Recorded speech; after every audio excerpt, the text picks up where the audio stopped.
cet après-midi, une manifestation pacifique et comme à chaque fois quand on arrive, on se fait gazer. Voilà.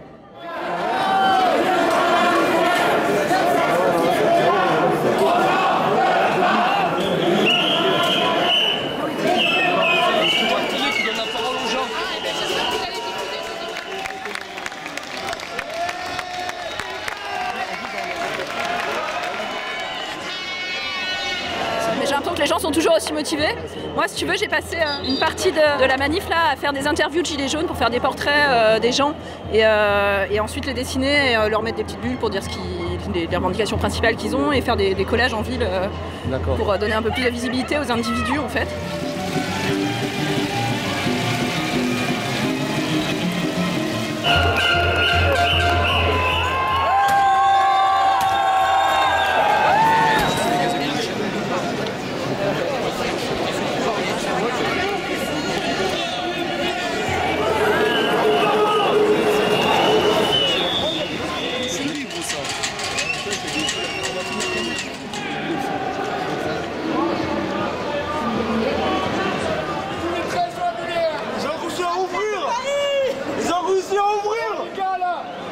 Pourquoi vous venez pas avec nous?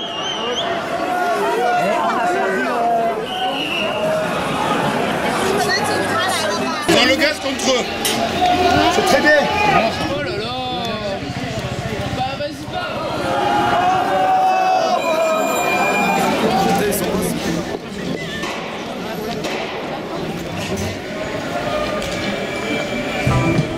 J'ai marché sur bien des routes, j'ai connu bien des patelins. Partout on vit dans le doute, partout on attend la fin. J'ai voulu m'occuper. Pas de faire les vélos. Là, si on arrête, on a besoin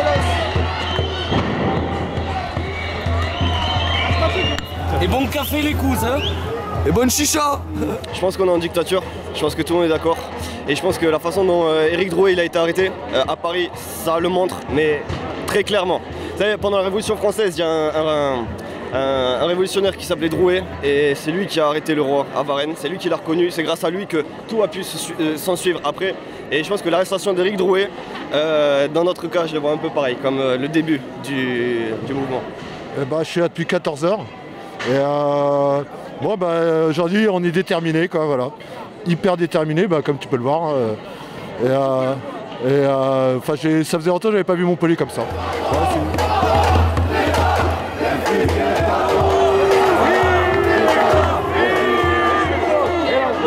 Voilà, tous les dimanches, je vais aux AG là, au Odysseum. Ça grandit. Au début, on a commencé il y a un mois, on a commencé, on était 4 ou enfin 10, allez.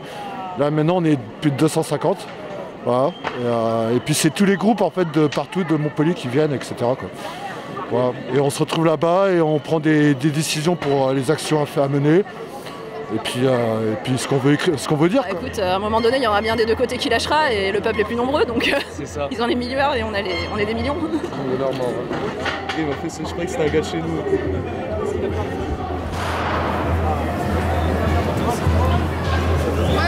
Je sais pas si c'est de plus en plus violent, en fait.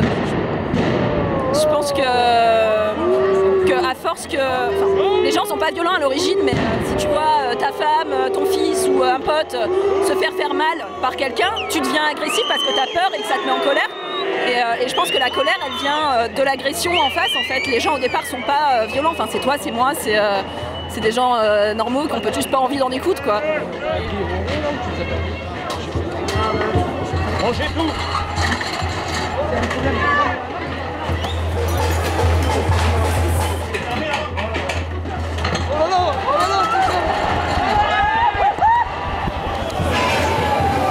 Oh le parasol.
La situation est beaucoup trop chaotique. On est de nombreux groupes, la plupart répartis en plusieurs équipes. Les affrontements durent à peu près depuis le rassemblement de ce matin, donc on n'a plus les mêmes moyens de télécom, on n'a plus de batterie. On t'a soigné pour ça? Non, mais ça va, c'est vraiment là en fait. Je pense qu'ils m'ont. Au niveau du bilan, je peux pas vous dire.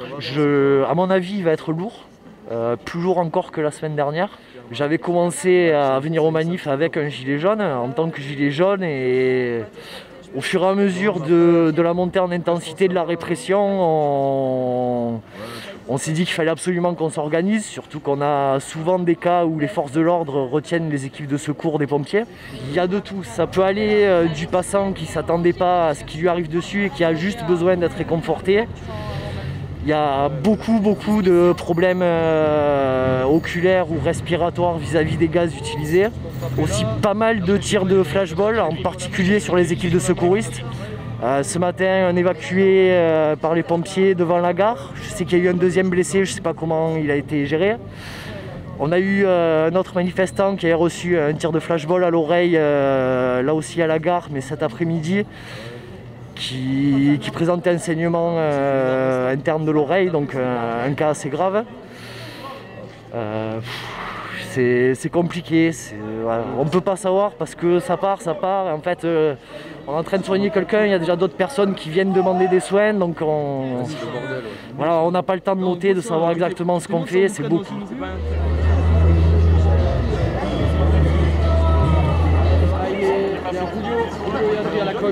Chacun, je pense que tout le monde a le droit à un petit peu de soleil, voilà. Et donc on est face à un mur et c'est la deuxième fois que je manifeste de ma vie. La dernière fois c'était en 81 et là maintenant, donc c'est plus possible quoi. On est dans une misère sociale pas possible, voilà. Il y a ceux qui ont et ceux qui n'ont plus. Ça fait 4 manifs que je fais et je me rends compte que c'est pas des manifs. C'est pas des manifs, c'est des guérillas. Ils bafouent les droits de l'homme, ils ne respectent rien. Ils touchent à nos libertés fondamentales. On n'a plus le droit de manifester. Macron démission, hein. On n'a plus... Exactement, mais on n'a plus le droit de manifester. Et moi, ça m'attriste et ça me fout de la haine. Bon, je peux pas parler au nom des autres, mais en tout cas, quand il y aura du monde dans la rue, j'y serai aussi, et de manière pacifiste et modérée. Voilà. J'espère que les gens vont se réveiller parce qu'il ne faut pas croire ce que dit la télé, il faut pas croire ce que dit la télé. Là, ils vont dire qu'on était 50 ce soir. Mes couilles, on est 50. On n'est pas 50. Je sais pas combien on est, mais au moins un millier, Il faut vraiment se réveiller. On n'était pas assez armés, on était bien organisés. Samedi prochain, plus les samedis vont passer, mieux ça va être. On est plus fort